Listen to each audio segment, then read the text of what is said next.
जय हिंद दोस्तों, जोहार झारखंड। स्वागत करते हैं आज के क्लास में। तो आज आपका जो प्रश्न है वो जेएसएससी हिस्ट्री प्रीवियस पेपर से संबंधित है। इसमें वो सारे प्रश्न उठाए गए हैं जो जेएसएससी के एग्ज़ाम में, चाहे वो सीजीएल का एग्ज़ाम हो या फिर वो दरोगा का एग्ज़ाम हो या फिर सीएचएसएल का एग्ज़ाम हो, झारखंड सीएचएसएल का एग्ज़ाम हो, उसमें जो हिस्ट्री के प्रश्न पूछे गए थे उसमें से मैंने कुछ प्रश्नों को उठाया है। ये सारे पेपर आपके हिस्ट्री के प्रीवियस पेपर हैं। मैं और भी आने वाले समय में आपके लिए पेपर लेकर आऊँगा। ठीक है, चलिए हम लोग प्रश्न को देखते हैं। आज सिर्फ 20 क्वेश्चन मैं आपके लिए लेकर आया हूँ। जैसे ही आपका कमेंट आएगा हम पेपर की जो संख्या है या जो क्वेश्चन है मैं उसको समय के साथ बढ़ाऊँगा। चलिए तो पहले प्रश्न की तरफ बढ़ते हैं हम लोग आराम से बिना देरी किए हुए। तो देखिए दोस्तों, पहला प्रश्न ये रहा आपके सामने। ठीक है, मैं आपको एक्सप्लेन भी करता चलूँगा। पहला प्रश्न ये है कि बंगाल में द्वैत शासन को समाप्त करने वाला गवर्नर जनरल कौन था। ठीक है, प्रश्न में ये क्या है दोस्तों, द्वैत शासन। ठीक है, इसको बोलते हैं डुएल। ठीक है, यानी कि द्वैत को क्या बोला जाता है दोस्तों, डुएल बोला जाता है। ठीक है, डुएल शासन। ठीक है, ये डुएल गवर्नेंस। ठीक है, डुएल गवर्नेंस को समाप्त करने वाला गवर्नर जनरल कौन था। ठीक है, जब आप इतिहास पढ़िएगा दोस्तों तो मैं कुछ रिकॉल करवाना चाहता हूँ कि आपको जब द्वैत शासन के बारे में पढ़ने को मिलता है खासकर आधुनिक भारत में, तो आपको द्वैत शासन 2-3 जगह देखने को मिलेगा। ठीक है, तो अभी फिलहाल में हम बंगाल में जो द्वैत शासन की स्थापना की गई थी उसके संबंध में बात करने वाले हैं। तो इसका सही उत्तर क्या हो गया दोस्तों, ध्यान रखिएगा।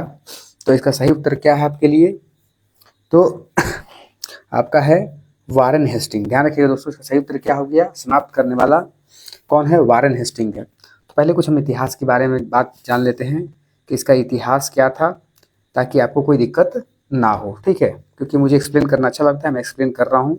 चलिए दोस्तों, ठीक है, आपको एक बात डेट याद होगा दोस्तों कि अंग्रेजों के द्वारा जो अपने शासन व्यवस्था की शुरुआत की गई थी, वो शुरुआत कहाँ से की गई थी दोस्तों, तो बंगाल से। ध्यान रखिएगा दोस्तों, बंगाल से ही अंग्रेजों यानी अर्थात ईस्ट इंडिया कंपनी ने अपने शासन व्यवस्था की शुरुआत की थी।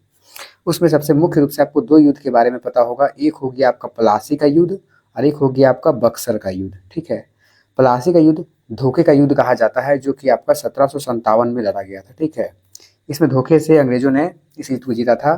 लेकिन आगे चलकर जो बक्सर का युद्ध होता है, ठीक है, आगे चलकर बक्सर कहाँ पड़ गया दोस्तों, आपका बिहार में। कहाँ पड़ गया, आपका बिहार में पड़ गया। और ये जो युद्ध होता है वो 1764 में युद्ध होता है। ठीक है, 1764 में युद्ध होता है। और इस युद्ध में क्या होता है कि एक तरफ ईस्ट इंडिया कंपनी होती है और उस समय जो ईस्ट इंडिया कंपनी का जो गवर्नर था वो कौन था दोस्तों, तो क्लाइव था। ध्यान रखिएगा दोस्तों, कौन था, रॉबर्ट क्लाइव था। ठीक है ना, अर्थात 1764 के समय जब ये युद्ध हो रहा था, ठीक है, कौन सा, बक्सर का युद्ध, तो उस समय ईस्ट इंडिया कंपनी का गवर्नर जनरल क्लाइव था। और लेकिन इस युद्ध की जिम्मेदारी किसको दी गई थी, तो ईस्ट इंडिया कंपनी की तरफ से एक था हेक्टर मुनरो। ध्यान रखिए दोस्तों, तो हेक्टर मुनरो सेना का नायक था। हेक्टर मुनरो के द्वारा ही ईस्ट इंडिया कंपनी की कमान को संभाला गया था। जबकि इस युद्ध में जो भारतीय थे, ठीक है, अर्थात जो बंगाल के जो शासक थे, ये बंगाल के जो नवाब थे, उनकी तरफ से कौन कौन थे, तो साथ में याद रखिएगा, एक तरफ थे आपके दिल्ली सल्तनत के शासक, ठीक है, अर्थात मुगल इम्पेरर थे, साथ में बंगाल के नवाब थे और साथ में यहाँ पर आपके अवध के भी नवाब थे। तो तीनों मिलकर युद्ध लड़ रहे थे। ठीक है, दिल्ली के नवाब अर्थात दिल्ली के सुल्तान, बंगाल के नवाब और अवध के नवाब। लेकिन हेक्टर मुनरो की चालाकी के कारण ये जो युद्ध है ये हार जाते हैं और बंगाल पर ईस्ट इंडिया कंपनी की जीत हो जाती है। इसके बाद एक समय आता है, इसके बाद तुरंत अगले साल ही, ठीक है, अर्थात इसी साल यानी कि इसके बाद अगले साल 1765 में दोस्तों, ध्यान रखिएगा, 1765 में क्या होता है दोस्तों, तो इलाहाबाद की संधि होती है। ध्यान रखिएगा, इलाहाबाद की संधि होती है किनके बीच, तो ईस्ट इंडिया कंपनी और बंगाल के नवाब के बीच। बंगाल के नवाब के बीच संधि होती है। और इस संधि में क्या होता है, तो जो बंगाल के नवाब होते हैं उनके साथ एक समझौता किया जाता है। और समझौते में क्या होता है कि इसमें ईस्ट इंडिया कंपनी के द्वारा, और ये समझौता किसके द्वारा होता है दोस्तों, तो ये रॉबर्ट क्लाइव के द्वारा ये समझौता करवाया जाता है बंगाल के नवाब के साथ। और इसमें ये कहा जाता है कि जो दीवानी अधिकार है, अर्थात ध्यान रखिए दोस्तों, दीवानी का मतलब क्या होता है कि राजस्व संबंधित मामला, ठीक है, यानी कि रेवेन्यू, यानी कि जो पैसे का मामला होगा वो अब से बंगाल की ईस्ट इंडिया कंपनी, देखिए ध्यान रखिएगा, इसमें ये बोला जाता है ईस्ट इंडिया कंपनी के द्वारा कि अब जो बंगाल की जो दीवानी अधिकार है, ठीक है ना, बंगाल की जो राजस्व संबंधित जो जितने भी मामले हैं वो अब ईस्ट इंडिया कंपनी देखेगी, अर्थात जितना भी राजस्व कलेक्ट करना है वो अब ईस्ट इंडिया कंपनी करेगी। और जो फौजदारी मामला है, जो फौजदारी मामला है अर्थात जो कानूनी मामला है, कहीं कुछ अपराध हो गया उसको कौन देखेगी, तो उसको देखेंगे बंगाल के नवाब देखेंगे। तो इस प्रकार क्या होता है कि बंगाल में दो तरह की शासन व्यवस्था की शुरुआत होती है, जहाँ पर दीवानी मामला ईस्ट इंडिया कंपनी देखती थी और फौजदारी मामला बंगाल के नवाब को देखना होता था। तो इस प्रकार बंगाल में द्वैध शासन की शुरुआत हो चुकी थी 1765 में, लेकिन आगे चलकर 1772 में दोस्तों, ठीक है, आगे चलकर 1772 में, ठीक है, इसको एक्सप्लेन कर रहे हैं आगे, बस पहुंच गए हम लोग हैं दोस्तों। आगे चलकर 1765 से लेकर 1772 तक चलता है, लेकिन जब अगले गवर्नर जनरल आते हैं, कौन, वारेन हेस्टिंग आते हैं, तो इस व्यवस्था को समाप्त करते हैं 1772 में और पूरे का पूरे बंगाल का शासन ईस्ट इंडिया कंपनी अपने हाथों में ले लेती है। कब दोस्तों, 1772 के बाद ईस्ट इंडिया कंपनी बंगाल का शासन अपने हाथों में ले लेती है। तो उसको समाप्त करने वाला कौन था, वारेन हेस्टिंग, और शुरू करने वाला रॉबर्ट क्लाइव था। आई होप दोस्तों आपको समझ में आ गया होगा। चलिए आगे बढ़ते हैं, कोई दिक्कत नहीं है, आप इसको लिखते चलिएगा, ठीक है, आपकी इच्छा है, ठीक है। चलिए आगे बढ़ते हैं, अगला प्रश्न देखिएगा, इसमें यह रहा दोस्तों ब्लैक होल की घटना, ठीक है। अगला प्रश्न क्या है, तो प्रश्न है ब्लैक होल। ध्यान रखिए दोस्तों, ब्लैक होल की घटना का वर्णन किसके द्वारा किया गया था, ठीक है। कहा जाता है ये अंग्रेज इतिहासकारों के द्वारा इसको सच्ची घटना बताई जाती है, जबकि जो भारतीय इतिहासकार है उसको एक झूठी घटना बताते हैं। कहा मतलब भारतीय इतिहासकारों द्वारा कहना है कि ऐसी कोई घटना हुई नहीं थी, ठीक है। लेकिन प्रश्न तो बनता है, चलिए प्रश्न को पढ़ लेते हैं। प्रश्न क्या है कि ब्लैक होल की घटना का वर्णन किसके द्वारा किया गया था, ठीक है। तो ऑप्शन है क्लाइव, हॉलवेल, कार्टियर और वारेन हेस्टिंग, ठीक है। थोड़ा सा यहाँ नाम कर दिया दोस्तों, ठीक है ना, ये नाम क्या है लिखा हुआ है, वारेन हेस्टिंग, ध्यान रखिएगा, इसमें नाम क्या लिखा हुआ है, यहाँ पर है वारेन हेस्टिंग ऑप्शन में, ठीक है। तो कौन होगा, क्लाइव होगा, हॉलवेल होगा, कार्टियर होगा या वारेन हेस्टिंग होगा, ठीक है। इसका उत्तर दीजिएगा।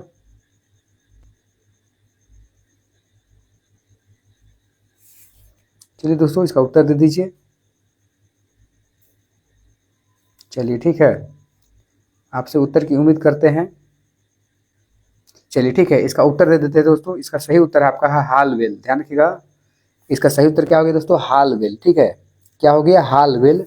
तो होता क्या है ना कि ये जो ब्लैक होल की जो घटना होती है दोस्तों, ये कहाँ होती है दोस्तों, कलकत्ता में, ठीक है। कहाँ होती है दोस्तों, ये होती है आपकी कलकत्ता में। और ये कलकत्ता में कहाँ होता है दोस्तों, तो एक पुराना फोर्ट था, आपको पता होगा, एक यहाँ पर पुराना किला था, इसका नाम था फोर्ट विलियम। ध्यान रखिए दोस्तों, ये अंग्रेजों के द्वारा बसाया गया किला था, फोर्ट विलियम, फोर्ट विलियम किला, जो कि आपका कहाँ था दोस्तों, तो फोर्ट विलियम किला कहाँ था दोस्तों, आपका कोलकाता में था।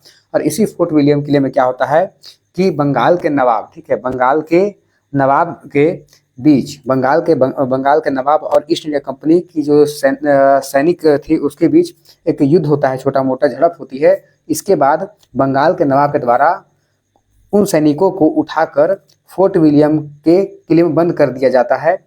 और इतनी गंदी तरीके से बंद किया जाता है, ऐसा कहा जाता है कि उसमें कम से कम 140 से 45 लोगों को बंद करके रखा गया था। उसमें से सारे लोग मर जाते हैं और सिर्फ एक व्यक्ति बचता है, हालवेल, ठीक है। उसमें से जिंदा कौन बचता है दोस्तों, हालवेल बचता है। और इसी के द्वारा इस घटना का वर्णन दिया जाता है कि ऐसी कोई घटना हुई थी, ठीक है। ये घटना 1756 की घटना थी, ठीक है। ध्यान रखिए दोस्तों, ये घटना कब थी दोस्तों, तो ये घटना 1756 की घटना थी, ठीक है। चलिए आगे बढ़ते हैं।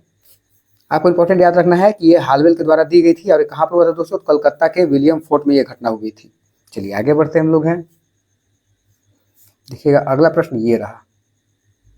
चलिए ठीक है, प्रश्न ये है कि सती प्रथा का अंत भारत के किस गवर्नर जनरल के द्वारा किया गया, ठीक है। सती प्रथा का अंत भारत के किस गवर्नर जनरल के द्वारा किया गया, ठीक है ना। चलिए सती प्रथा, तो सही उत्तर क्या हो गया दोस्तों, तो सही उत्तर हो गया आपका विलियम बेंटिक। क्या हो गया, तो विलियम बेंटिक के द्वारा ही इसका अंत किया गया था।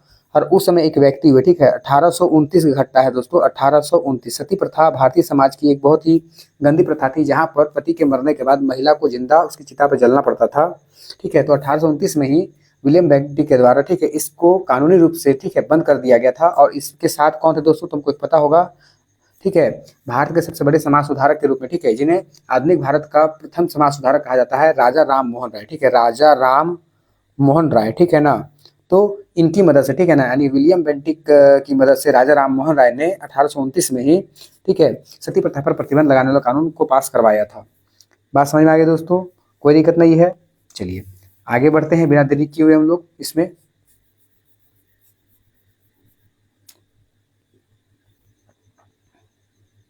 अगला प्रश्न देखिएगा, प्रश्न ये है कि सहायक संधि प्रणाली, ध्यान रखिए दोस्तों, सहायक संधि प्रणाली, सहायक संधि प्रणाली किस गवर्नर जनरल के द्वारा शुरू की गई थी?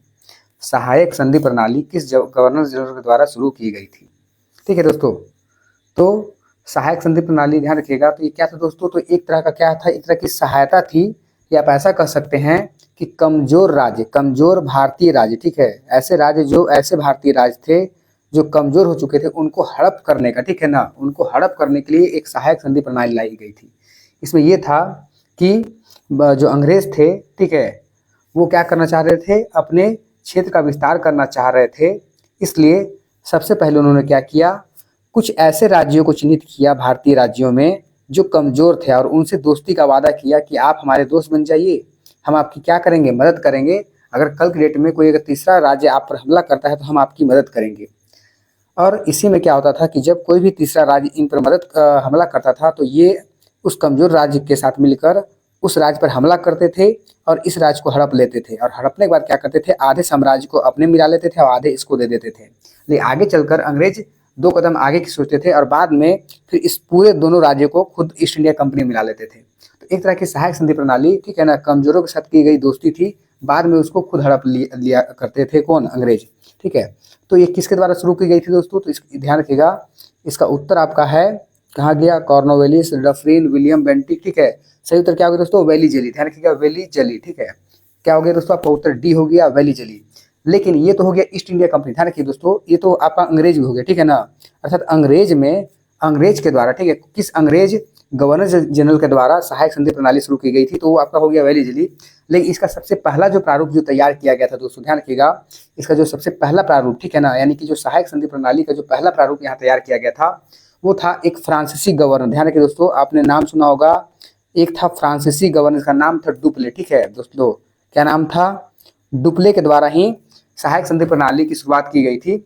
लेकिन क्योंकि इसको इतना मौका नहीं मिला था डुप्ले को फ्रांसीसी साम्राज्य का विस्तार करने का, क्योंकि उसको वापस बाद में बुला लिया जाता है जब कर्नाटिक वार होता है, ध्यान रखिए दोस्तों, जब कर्नाटिक वार होता है और जब उसमें फ्रांस की बहुत ज़्यादा हार होती है, नुकसान होता है, ठीक है ना, ये फ्रांसीसी राज्य की बहुत ज़्यादा वहाँ पर जो फ्रांस जो था, फ्रांस के राजा को लगता है कि डुप्ले क्या करेगा, भारत में फ्रांसीसी साम्राज्य को डुबा देगा, तो इसको डुप्ले को वापस बुला लिया जाता है। लेकिन सबसे बड़ी बात यह है कि सहायक संधि प्रणाली की शुरुआत फ्रांसीसी गवर्नर डुप्ले के द्वारा ही की गई थी। बाद में इसको पॉपुलर किसके द्वारा किया गया था, तो सहायक संधि प्रणाली को किस गवर्नर द्वारा पॉपुलर किया गया था, तो वेलीजली, अर्थात ईस्ट इंडिया कंपनी की तरफ से वेलीजली था, ठीक है, ध्यान रखिएगा इसको बात को। चलिए ठीक है,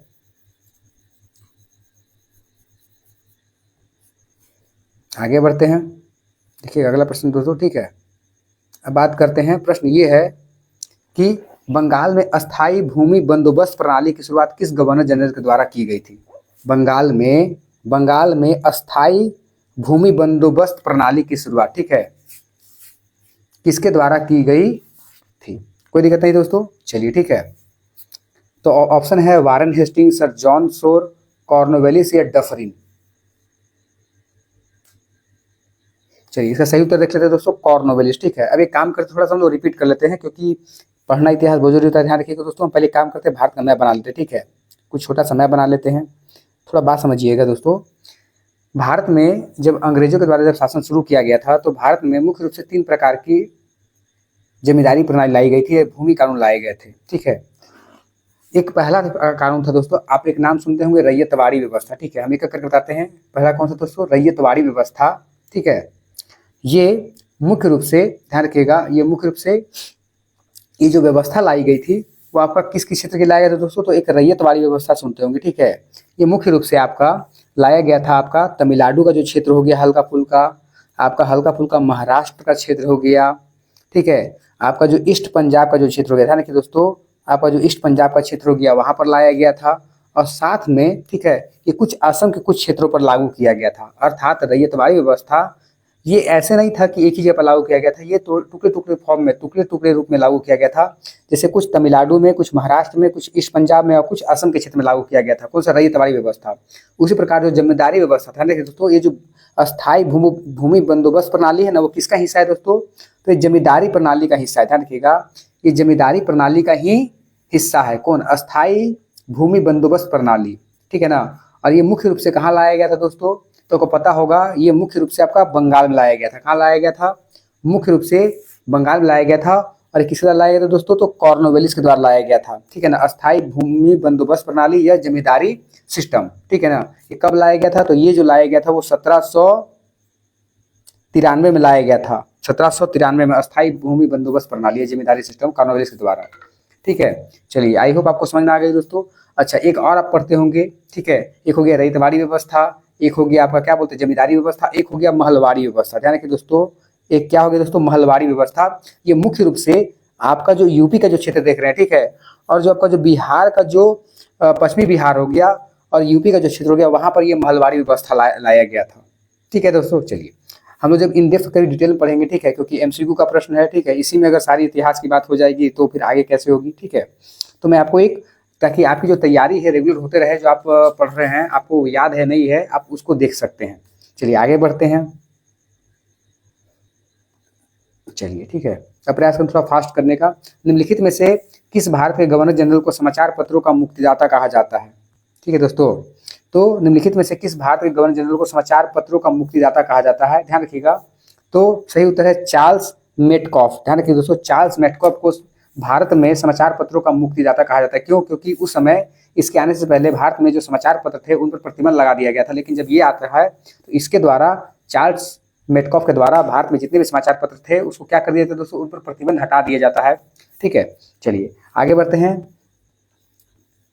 चलिए, ठीक है, इसका जो कार्यकाल था वो 1835 के आसपास का कार्यकाल था, ठीक है, 1835 के आसपास का कार्यकाल था। चलिए आगे बढ़ते हैं। देखिएगा दोस्तों, अगला प्रश्न, अगला प्रश्न है, निम्नलिखित में से भारत के गवर्नर जनरल ने हड़प नीति का सिद्धांत दिया था। निम्नलिखित में से भारत के किस गवर्नर जनरल, दोस्तों, भारत के किस गवर्नर जनरल ने, ठीक है, यहाँ एक प्रश्न छूट गया है, एक लाइन छूट गया है। निम्नलिखित में से भारत के किस गवर्नर जनरल ने हड़प नीति का सिद्धांत दिया था? हड़प नीति का मतलब होता है दोस्तों लैप्सेस, ठीक है ना, डॉक्ट्रिन ऑफ लैप्सेस। इंग्लिश में क्या बोलते हैं दोस्तों? डॉक्ट्रिन ऑफ लैप्सेस, ठीक है। गांव देहात में सुनते होंगे हड़प लेना, नहीं बोलते हैं कि क्योंकि हम एक दो कट्ठा जमीन हड़प लिए, डरा धमका के, ठीक है, हड़पना बोलते, ठीक है।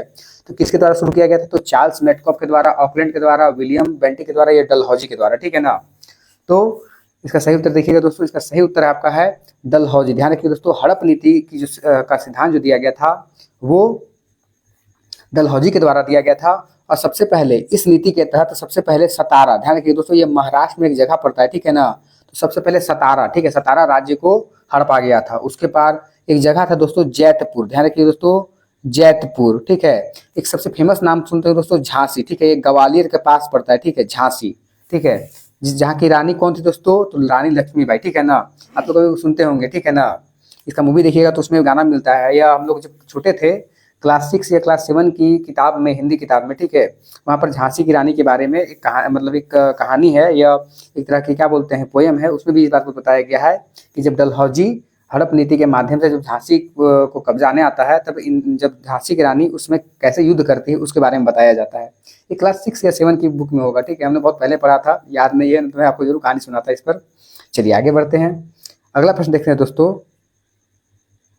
देखिएगा, अगला प्रश्न है कि विधवा पुनर्विवाह अधिनियम, ध्यान रखिए दोस्तों, विधवा पुनर्विवाह अधिनियम के समय भारत का वायसराय कौन था? ठीक है, तो लिट्टन, कैनिंग, जॉन लॉरेंस और मेयो, ठीक है। तो ध्यान रखिएगा, ये बात है 1856 की, ध्यान रखिए दोस्तों 1856 की, क्योंकि ध्यान रखिए जब भारत में जब सती प्रथा का अंत होता है, ध्यान रखिएगा 1829 में, ध्यान रखिए दोस्तों, उसमें राजा राम मोहन राय थे और उनके द्वारा, ठीक है, विलियम बेंटिक की मदद से जब वो सती प्रथा का अंत करवाते हैं, तो अब क्या होता है कि जो विधवाएं थी, ठीक है ना, उनकी समस्या ये थी कि उनको भी जीवन में आगे बढ़ने का मौका मिलना चाहिए, उनका भी जीवन साथी दोबारा कोई होना चाहिए। तो आगे चलकर, ठीक है, हमारे देश में एक और समाज सुधारक बनते हैं, इनका नाम सुनते होंगे ईश्वर चंद्र विद्यासागर, ध्यान रखिए दोस्तों, ईश्वर चंद्र विद्यासागर, ठीक है, ईश्वर चंद्र विद्यासागर जी के द्वारा ही क्या होता है, किसकी मदद ली जाती है? तो ईश्वर चंद्र विद्यासागर के द्वारा, ध्यान रखिएगा, लॉर्ड कैनिंग की मदद से, लॉर्ड कैनिंग की मदद से, ठीक है, 1856 में हिंदू विधवा पुनर्विवाह अधिनियम पास करवाया जाता है, जहां पर जो ऐसी महिलाएं, हिंदू महिलाएं जिनके पति मर जाते हैं तो उनको दोबारा विवाह करने का मौका दिया जाए, तो इस कानून के माध्यम से ये दिया जाता है।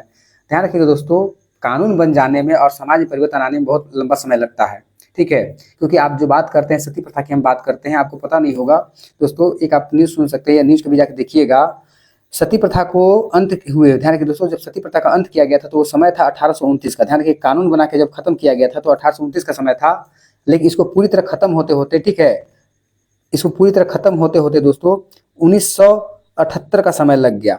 यानी कि ऐसा कहा जाता है, ठीक है, मेरे को डेट याद नहीं है बढ़िया पूरी तरह, लेकिन मैं आपको डेट बता रहा हूँ, 1978 या 1975 के आसपास की घटना है। राजस्थान में एक ऐसी घटना हुई थी, सती, ठीक है ना, एक लड़की को सती होना पड़ा था, ठीक है।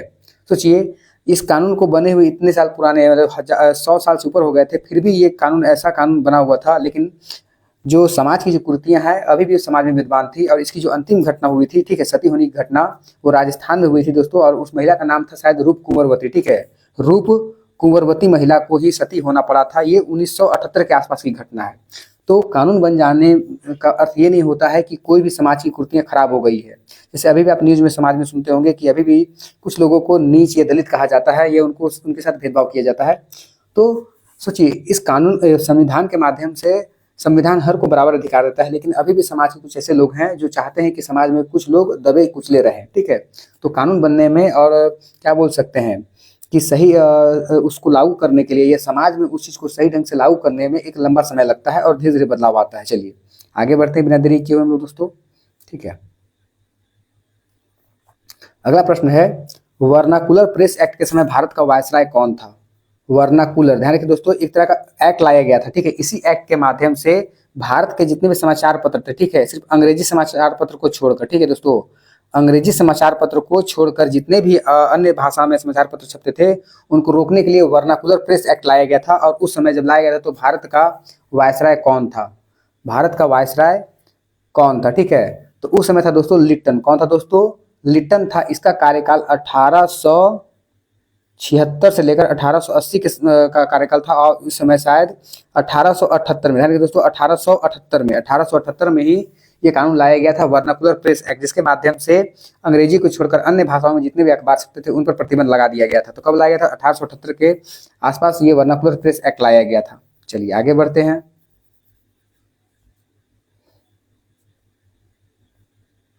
ठीक है, अब देखिएगा, भारत में प्रथम जनगणना किस वायसराय के समय कराई गई थी? मैं इसमें थोड़ा बहुत ज़्यादा डिटेल आपको चर्चा करूंगा दोस्तों। भारत में प्रथम जनगणना, ध्यान रखिए दोस्तों, यहाँ पर मैं एक क्वेश्चन को सुधार दे रहा हूँ, ठीक है, ताकि आपको प्रश्न बनने में, उत्तर करने में आसानी हो, ठीक है। भारत में प्रथम नियमित जनगणना, ध्यान रखिए दोस्तों, यहाँ पर मैं एक प्रश्न बदल देता हूँ क्योंकि प्रश्न फिर दिक्कत हो जाएगा, ठीक है, इसके हिसाब से उत्तर दीजिए, ठीक है। भारत में प्रथम नियमित जनगणना किस वायसराय के समय हुई थी? भारत में प्रथम नियमित जनगणना किस वायसराय के समय हुई थी? ठीक है, तो इसका प्रश्न उत्तर दीजिए, फिर मैं इसका इतिहास शुरू करता हूँ, ठीक है। चलिए, तो अब मैं आपको बताना चाहता हूँ दोस्तों, ठीक है।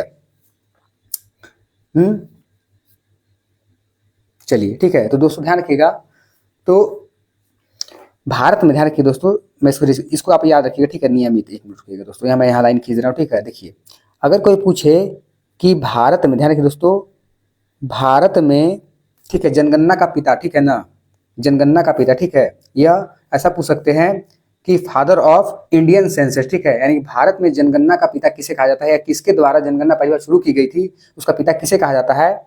तो एक नाम आता है दोस्तों, हेनरी वाल्टर का। ध्यान रखिए दोस्तों, भारत में जनगणना का पिता किसे कहा गया दोस्तों?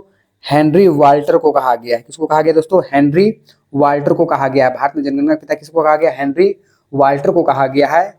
अब बात करते हैं अगली पॉइंट की। ध्यान रखिए दोस्तों, दो डेट याद रखिएगा, एक हो गया आपका 1872 और एक डेट हो गया आपका 1881, ठीक है, 1881 या अब 82 मान सकते, कहीं 82 मिलता है, ठीक है, ये 1881 मानिए, ठीक है, जो एक्यूरेट डेट है 1881 है, ठीक है। तो अब बात करते हैं, ये तो हो गया कि भारत में जनगणना का पिता किसे कहा जाता है, जिनके द्वारा पहली बार जनगणना की थी, हेनरी वाल्टर था। अब बात करते हैं दोस्तों, ध्यान रखिएगा, भारत में जनगणना दो तरीके से पूछा जाता है कि भारत में जो प्रथम जनगणना हुई थी, अगर पूछेगा नियमित, ठीक है दोस्तों, तो उसका उत्तर आएगा 1881 का उत्तर आएगा।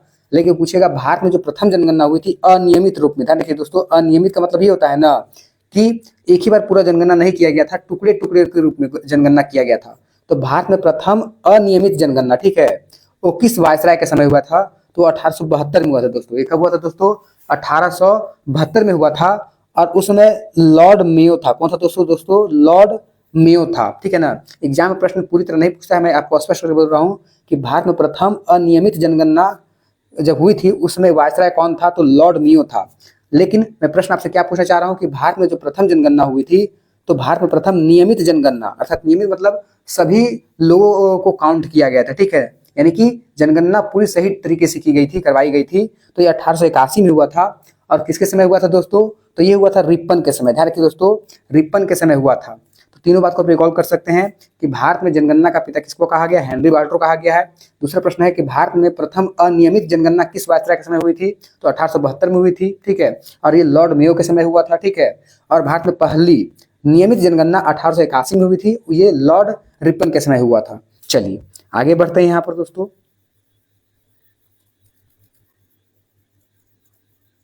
चलिए ठीक है, अब बात करते हैं बंगाल के विभाजन के समय भारत का वायसराय कौन था? ठीक है, बंगाल के विभाजन के समय भारत का वायसराय कौन था? चलिए ठीक है, तो सही उत्तर हो गया दोस्तों लॉर्ड कर्जन, ठीक है। तो बंगाल का विभाजन कब हुआ था दोस्तों? 1905 में, ठीक है। बाद में उसका 1911 में फिर से इसका एकीकरण कर दिया गया था। तो बंगाल का जो विभाजन होता है दोस्तों, उस समय कौन वायसराय था? लॉर्ड कर्जन था, लॉर्ड कर्जन था, ठीक है। कर्जन बोलिए, लॉर्ड मत बोलिए, ठीक है। उससे पूरा गंदा गंदा काम करके गया है, मेरे देश का सत्यानाश लो ही किया है। चलो आगे बढ़ते हैं, अगला प्रश्न देखिएगा दोस्तों। अब बात करते हैं मुस्लिम लीग का गठन। मुस्लिम लीग का गठन और सूरत में कांग्रेस का विभाजन। ध्यान दीजिए दोस्तों, आपको पता होगा सूरत में कांग्रेस का विभाजन, इसको 1907 का विभाजन कहा जाता है दोस्तों। ध्यान रखिएगा 1907 में क्या हुआ था दोस्तों? सूरत विभाजन हुआ था। यानी सूरत विभाजन का संबंध किससे था दोस्तों? कांग्रेस का बंटवारा हो गया था गर्म दल और नरम दल में। ध्यान रखिएगा गर्म दल और नरम दल बंटवारा हुआ था, उसको बोलते हैं सूरत का विभाजन, ठीक, 1907 में हुआ था। और मुस्लिम लीग का गठन, ठीक है, मुस्लिम लीग का गठन, ठीक है। तो उस समय भारत का वायसराय कौन था? तो था मिंटो द्वितीय। ध्यान रखिए दोस्तों, मिंटो द्वितीय उस समय भारत का वायसराय था, ठीक है। उसमें भारत का वायसराय कौन था दोस्तों? तो मिंटो द्वितीय था। चलिए आगे बढ़ते हैं यहाँ पर हम लोग। अगला प्रश्न देखिएगा, भारत की राजधानी कोलकाता से दिल्ली हस्तांतरित करने के समय भारत का वायसराय कौन था? आपको पता होगा दोस्तों, एक्चुअल में भारत की राजधानी 1911, ठीक है, और एक जगह मिलता है 1912। ध्यान रखिएगा 1911 में हस्तांतरण की प्रक्रिया शुरू कर दी गई थी दिल्ली से। ध्यान रखिएगा भारत की राजधानी कोलकाता से दिल्ली जो बनाने की प्रक्रिया है वो 1911 में शुरू कर दी गई थी। लेकिन ये कंप्लीटली पूरी तरह कब हुआ था दोस्तों? 1912 में, ठीक है ना। तो जो हस्तांतरण हुआ था दिल्ली की राजधानी का, या कोलकाता से दिल्ली राजधानी 1912 में पूरा हुआ था। तो उस समय भारत का वायसराय कौन था? तो हार्डिंग प्रथम, हार्डिंग द्वितीय, मिंटो प्रथम, मिंटो द्वितीय, ठीक है। इसका सही उत्तर हो गया दोस्तों हार्डिंग द्वितीय, हार्डिंग द्वितीय, ठीक है ना, हार्डिंग द्वितीय, ठीक है। तो 1911 के आसपास 1911-12 में हार्डिंग द्वितीय क्या था दोस्तों? भारत का वायसराय था। चलिए आगे बढ़ते हैं बिना देरी किए हुए। बस समझिएगा, प्रश्न है गांधी जी के चंपारण सत्याग्रह। ध्यान रखिए दोस्तों, गांधी जी के चंपारण सत्याग्रह के समय भारत का वायसराय कौन था? ठीक है, गांधी जी के चंपारण सत्याग्रह के समय भारत का वायसराय कौन था? तो हार्डिंग द्वितीय, चेम्सफोर्ड, इरविन या मिंटो द्वितीय, ठीक है, मिंटो द्वितीय। तो चलिए ठीक है, तो आपको पता होगा दोस्तों जो चंपारण सत्याग्रह था ये कहाँ था दोस्तों? कहाँ हुआ था? तो ये बिहार में हुआ था। ध्यान रखिए दोस्तों, बिहार में 1917 में हुआ था। 1917 में गांधी जी के द्वारा चंपारण सत्याग्रह किया गया था और इसमें नील की खेती का विरोध किया गया था, नील की खेती का विरोध किया गया था। और उस समय जो थे वायसराय कौन थे दोस्तों? तो चेम्सफोर्ड थे। ध्यान रखिएगा इसका कार्यकाल 1916 से लेकर 1921 का कार्यकाल था, ठीक है, 1916 से लेकर 1921 का कार्यकाल लॉर्ड चेम्सफोर्ड का था। और ये घटना कब की पूछी जा रही है दोस्तों? चंपारण सत्याग्रह समय। तो 1917 घटना हुई ना, तो उस समय भारत का वायसराय कौन था? तो चेम्सफोर्ड था। ध्यान रखिएगा चेम्सफोर्ड था। चलिए आगे बढ़ते हैं।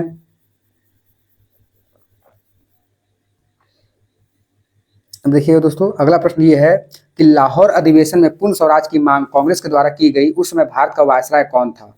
आपको पता होगा दोस्तों लाहौर अधिवेशन कब हुआ है दोस्तों? 1929 में। ध्यान रखिएगा लाहौर अधिवेशन 1929 में हुआ था। और इस समय ध्यान रखिएगा पूर्ण स्वराज की मांग की गई थी कांग्रेस के द्वारा, ठीक है। और आगे चलकर इसको सेलिब्रेट करने के लिए आपको एक डेट निर्धारित किया गया था दोस्तों। तो डेट था वो 26 जनवरी। ध्यान रखिए दोस्तों, डेट निर्धारित किया गया था दोस्तों 26 जनवरी 1930 का डेट निर्धारित किया गया था कि हम इसको सेलिब्रेट करेंगे पूर्ण स्वराज को। और आगे चलकर इसी 26 जनवरी को हम लोग, इसी 26 जनवरी को क्या बना दिया गया दोस्तों? तो हम लोग इसी 26 जनवरी को हम लोग क्या सेलिब्रेट करते हैं दोस्तों? अपना तो गणतंत्र दिवस सेलिब्रेट करते हैं, ठीक है ना। क्योंकि इसके पीछे इतिहास छुपा हुआ है। क्योंकि हमको 26 जनवरी क्यों चूज किया गया था दोस्तों गणतंत्र दिवस के लिए, क्योंकि इसी दिन 26 जनवरी 1930 को हम लोग अपना पूर्ण स्वराज मनाते थे, ठीक है। अच्छा, उस समय कौन था दोस्तों, 1929 की घटना, ध्यान रखिएगा। तो चेम्सफोर्ड होगा नहीं, क्यों पता होगा, देखिए अब आते हैं दोस्तों इसमें कौन होगा। इसमें हो गया दोस्तों आपका इरविन, क्या हो गया दोस्तों आपका, लॉर्ड इरविन, ठीक है ना। तो उस समय यानी कि 1929 के समय कौन था दोस्तों, तो इरविन था। तो लाहौर अधिवेशन जब हुआ था तो उस समय भारत का गवर्नर जनरल कौन था दोस्तों, इरविन था, ठीक है। ये 1931 तक रहता है दोस्तों, ठीक है। 1931 तक कौन रहता है दोस्तों, इरविन रहता है। चलिए आगे बात करते हैं।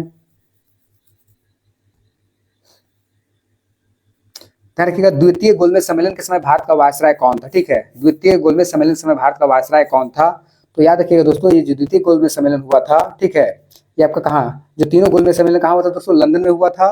और सबसे बड़ी बात, द्वितीय गोलमेज सम्मेलन में गांधी जी भाग लेने गए थे, ठीक है, गांधी जी भाग लेने गए थे, ठीक है। तो बताइए उस समय भारत का वायसराय कौन था, ठीक है, उस समय भारत का वायसराय कौन था, ठीक है। तो द्वितीय गोलमेज सम्मेलन के समय ध्यान रखिएगा दोस्तों, तो आपका सही उत्तर हो गया दोस्तों विलिंगटन। ध्यान रखिए दोस्तों विलिंगटन, क्योंकि ध्यान रखिएगा ये 1931 तक तो रहता है, लेकिन जब द्वितीय गोलमेज सम्मेलन होता है, ध्यान रखिएगा, इरविन, लॉर्ड इरविन 1931 तक था, लेकिन जब तक गोलमेज सम्मेलन होता तब तक ये बदल चुका था और इसके स्थान पर भारत का वायसराय कौन बन गया था दोस्तों, तो विलिंगटन बन गया था। और द्वितीय गोलमेज सम्मेलन के समय भारत का वायसराय विलिंगटन था, और उस समय गांधी जी भी गए थे, इंग्लैंड गए थे, क्या बोलते हैं, द्वितीय गोलमेज सम्मेलन में भाग लेने के लिए। चलिए आगे बात करते हैं।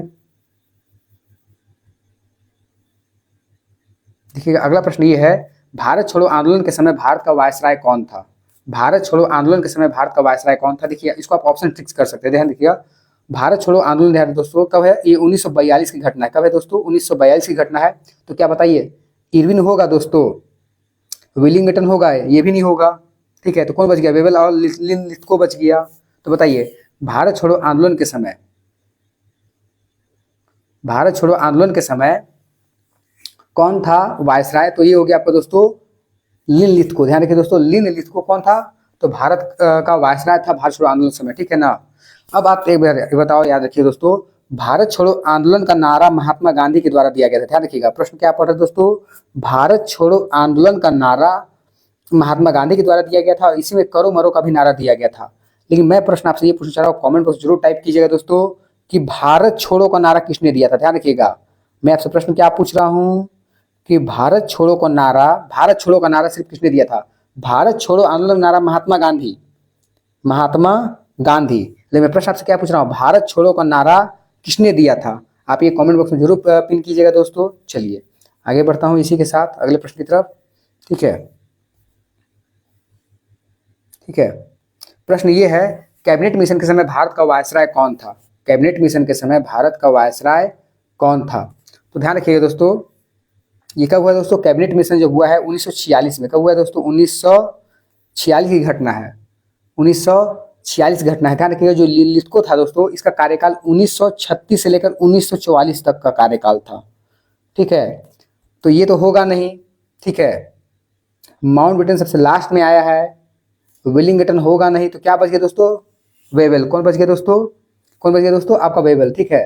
तो इसका सही उत्तर क्या हो गया दोस्तों, तो जब कैबिनेट प्रस्ताव आता है, ध्यान रखिएगा, इसी कैबिनेट प्रस्ताव के, इसी कैबिनेट मिशन के माध्यम से ही भारत में संविधान सभा का निर्माण होता है दोस्तों। ध्यान रखिएगा, भारत में संविधान सभा का निर्माण होता है, जो आगे चलकर हमारे देश में संविधान का निर्माण काम करने वाली थी। तो उसमें कौन था दोस्तों, वेबल था। कौन था दोस्तों, वेबल था, ठीक है। कौन था, वेबल था। चलिए आगे बढ़ते हैं। अब देखिएगा अगला प्रश्न, भारत विभाजन के समय भारत का वायसराय कौन था। जब भारत का जब बंटवारा होता है तो उसमें वायसराय कौन था, तो उसमें वायसराय था माउंटबेटन, ठीक है। और माउंटबेटन के द्वारा माउंटबेटन योजना प्रस्तुत किया गया था, और इसी के आधार पर भारत का क्या होता है दोस्तों, बंटवारा होता है, और इसी से क्या होता है, पाकिस्तान का जन्म होता है, ठीक है, पाकिस्तान का जन्म होता है, ठीक है। चलिए अब बात करते हैं अंतिम प्रश्न की तरफ, ध्यान रखिएगा। तो भारत का अंतिम गवर्नर जनरल कौन थे, ठीक है। तो यहाँ पूछ रहा है, तो प्रश्न देखिए स्पष्ट क्या पूछ रहा है, भारत का अंतिम गवर्नर जनरल। जब ये प्रश्न पूछ रहा है दोस्तों ना, तो इसमें निहित है कि आजादी के बाद का भी पूछ रहा है, ठीक है। तो ध्यान रखिएगा, भारत का अंतिम गवर्नर जनरल सी राजगोपालाचारी थे। लेकिन अगर प्रश्न ये पूछ देता ना कि भारत का अंतिम अंग्रेज गवर्नर जनरल, अंतिम अंग्रेज वायसराय, गवर्नर जनरल पूछ, सॉरी दोस्तों माफी चाहेंगे, ठीक है।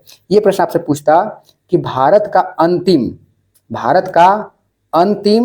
अंग्रेज वायसराय कौन था, ठीक है। अंग्रेज वायसराय कौन था? तो इसका सही उत्तर होता माउंटबेटन। लेकिन क्या पूछ रहा है? भारत का अंतिम वायसराय, ठीक है। तो अंतिम में जो बनते हैं वो दोस्तों एक बनते हैं भारतीय। कौन बनते हैं दोस्तों? अंतिम वायसराय कौन बनते हैं? भारतीय बनते हैं। उनका उत्तर क्या, उनका नाम क्या था दोस्तों? सी राजगोपालाचारी, ठीक है ना। आई होप आपको दोस्त समझ में आ गया होगा सारी बात, ठीक है। जहां भी कहीं प्रॉब्लम होगा आप कमेंट बॉक्स जरूर कीजिएगा, ठीक है। मैं उम्मीद करता हूँ। और अपने दोस्तों के साथ ध्यान रखिए दोस्तों, इस चैनल को जरूर शेयर कीजिए ताकि मैं आपके लिए और भी अच्छे अच्छे प्रश्न ले सकूं, ठीक है। अंत में आपसे कुछ ये बात बोलना चाहूंगा दोस्तों, ठीक है। आप देख सकते हैं स्क्रीन में, ठीक है, कि धन्यवाद। और चैनल को अपने दोस्तों तक जरूर पहुंचाइए ताकि वो भी जेएसएससी और जेपीएससी के किसी भी एग्जाम के लिए पूरी तरह तैयार हो सके। क्योंकि मैं जो भी आपको पेपर करवाने वाला हूँ धीरे धीरे, वो जेएसएससी, जितने भी प्रकार के जेएसएससी द्वारा एग्जाम लिए जाते हैं, या खासकर जो जेपीएससी के प्रश्न होते हैं, मैं उनको भी लूंगा, ठीक है, साथ में आने वाले समय में, ठीक है। तो मैं सारे नए नए पैटर्न के तहत, ठीक है, और खासकर प्रीवियस पेपर जरूर लेकर आऊंगा आपके लिए, ठीक है। हर तरह के पेपर लेकर आऊंगा, चाहे किसी भी स्टेट का एग्जाम होगा, क्योंकि कहीं ना कहीं पेपर जितने भी होते हैं दोस्तों, वो पेपर घूमते रहते हैं, ठीक है। तो मैं उसी हिसाब से आपके लिए पेपर लेकर आऊंगा दोस्तों। जुड़े रहिए और अपने दोस्तों को जरूर इस चैनल को पहुंचाइए। आई होप, ठीक है दोस्तों। चलिए सभी को एक बार दोस्तों जोहार झारखंड, जय हिंद।